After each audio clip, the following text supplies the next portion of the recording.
may be seated in the presence of the Lord. The gift of one more try. The gift of one more try.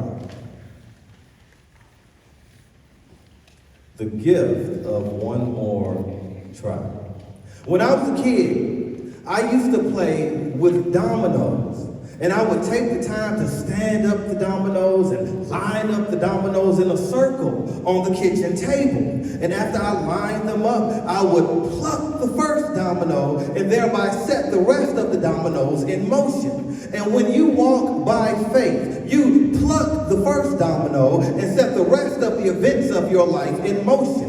When you walk by faith, you make a move for what you want God to do in your life. And when you make a move for God, you motivate God to make a move for you. And that move will lead to the next move. And that move will lead to the next move. And that move will lead to the next move. And it's called a domino effect. And if you want the other dominoes in your life to fall in place, it's not enough to just look at the first domino and admire the first domino and stare at the first domino. But if you want the events of your life to fall in place, the first thing you need to do is pluck the first domino. And in our text today, we encounter a woman who plucks the first domino. And after suffering from a severe bleeding disorder for 12 years, this woman takes initiative in bringing about her own healing. And according to verse 27 of our text, when this woman hears about Jesus, she comes up behind him in the crowd and touches his cloak and then receives her healing. And it's important to note that Jesus doesn't initiate an encounter with this woman,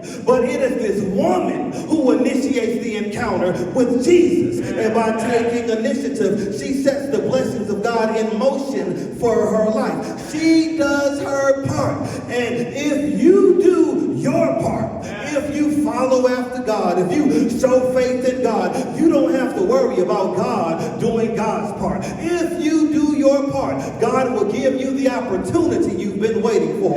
God will give you the solution you've been looking for. God will give you favor with the right people. God will send somebody who knows somebody who knows somebody who knows somebody who can help you. And when they come, don't think it was coincidence, but know that it was evidence that God was working behind the scenes for you. Evidence that God has been making arrangements for you. Evidence that God has been up to something good just for you. And another thing I want you to notice is that according to verse 26 of our text, over a 12-year period, this woman spent all she had on physicians in pursuit of her healing. She spent all she had. That means that it was this woman's nature to try again. When one doctor failed, she tried again. When the next doctor failed, she tried again. When the next doctor failed, she tried again. When the next doctor failed, she tried again. And if you want to see results in your life, you need to make it a habit of trying one more time.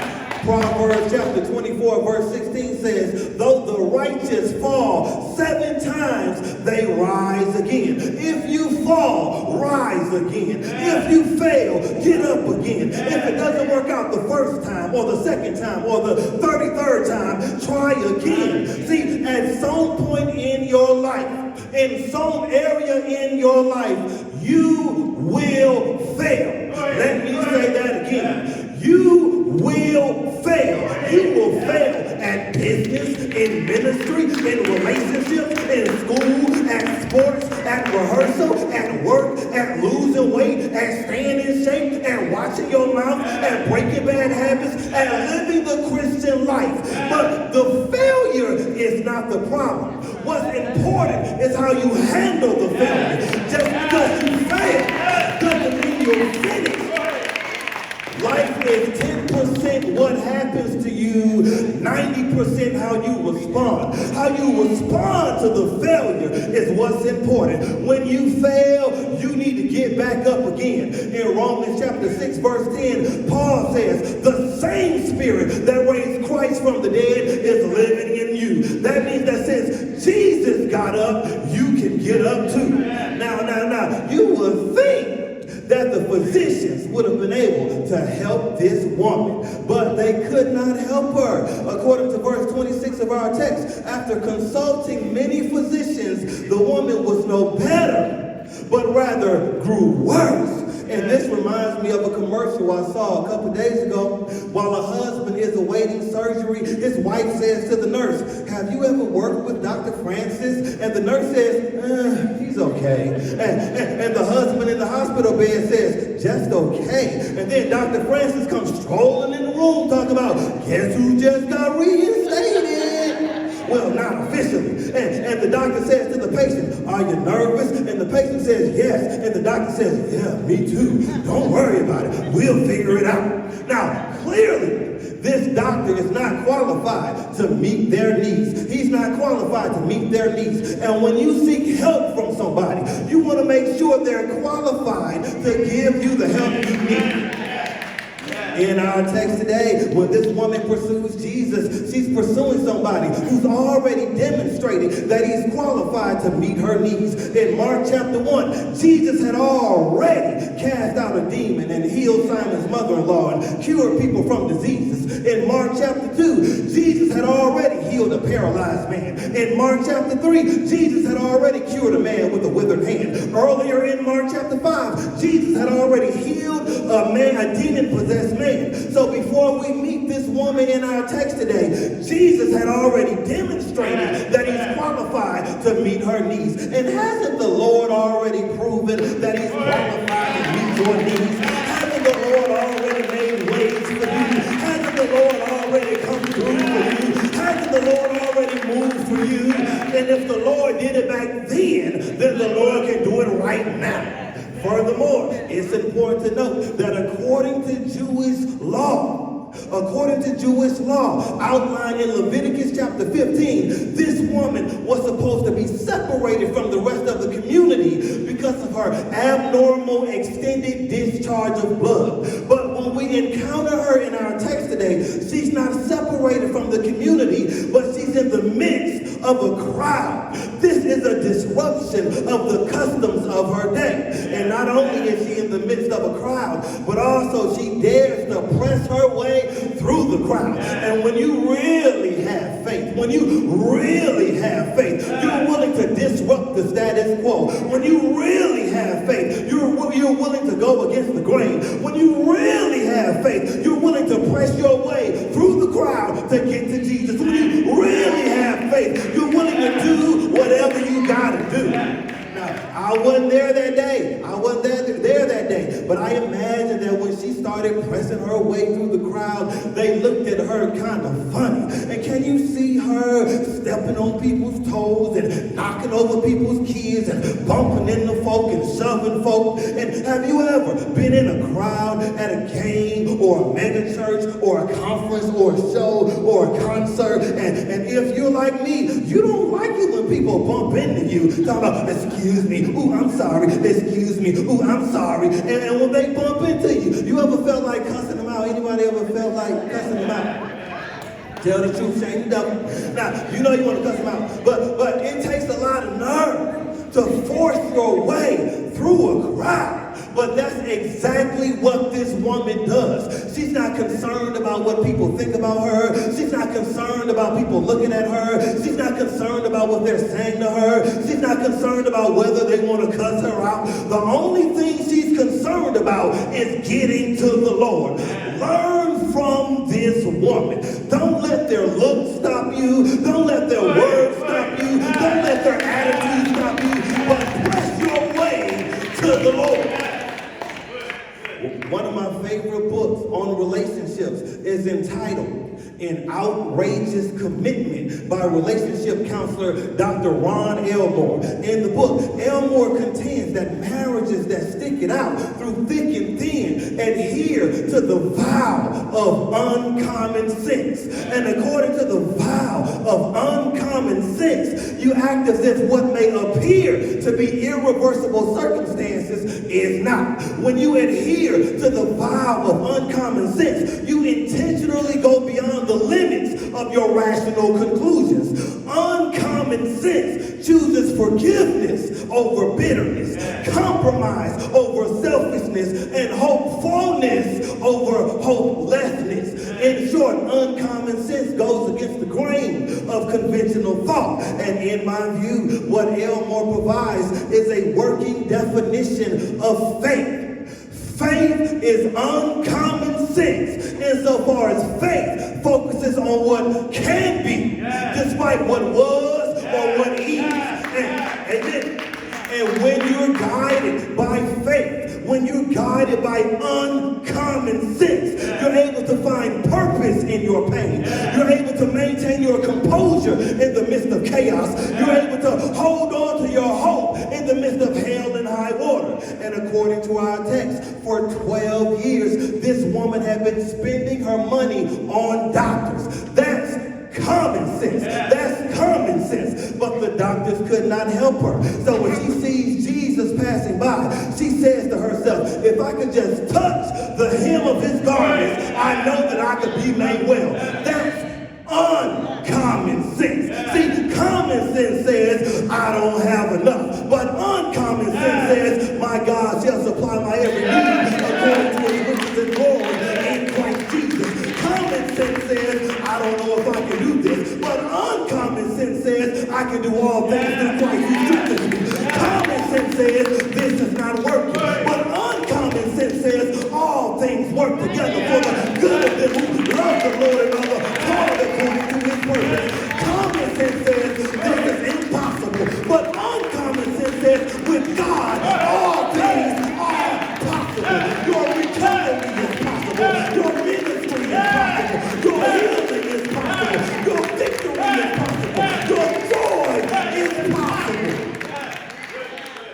And it's good to have common sense. But make sure you got some uncommon sense too. And when you have uncommon sense, you also have uncommon sight. See, when you have uncommon sense, you're able to see that no matter what it looks like, no matter what it seems like, God is able. You may not be able, they may not be able, I may not be able, but God is able to do exceedingly abundantly above all you can ask or think. God is able. And when you walk by faith, when you exercise uncommon sense, you take advantage of the opportunities that God has set before you. In our text, when this woman discovers that Jesus is passing by, when she sees an opportunity to be healed, she takes advantage of this opportunity. She takes advantage of it. And have you ever gone to vacuum your car at the gas station? And when you arrived there was somebody else vacuuming their car. Anybody? Okay. And when they finish vacuuming their car, they pull off. But they didn't use all their time. And they left the vacuum cleaner running. Isn't that a blessing? Won't he do it? You don't waste that time, but you use the remainder of that time to vacuum your car.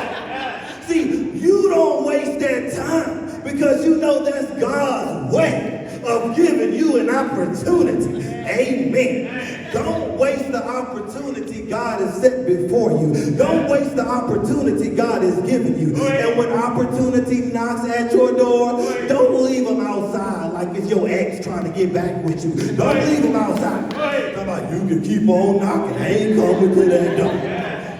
And it's okay to do your ex like that. But don't do your opportunity like that. When opportunity knocks at your door, let him in. Every day you get to see is an opportunity to become more than you've been in the past, to go farther than you've been in the past, to be better than you've been in the past, to rise higher than you've been in the past. Don't waste it. Now, can I tell you something else I admire about this woman? Can I tell you something else? Okay. All right. I admire the fact that this woman talks to herself. She talks to herself. In verse 28 of our text, she says to herself, If I could just touch the hem of his garments, I know that I could be made well. And every now and then, you need to talk to yourself.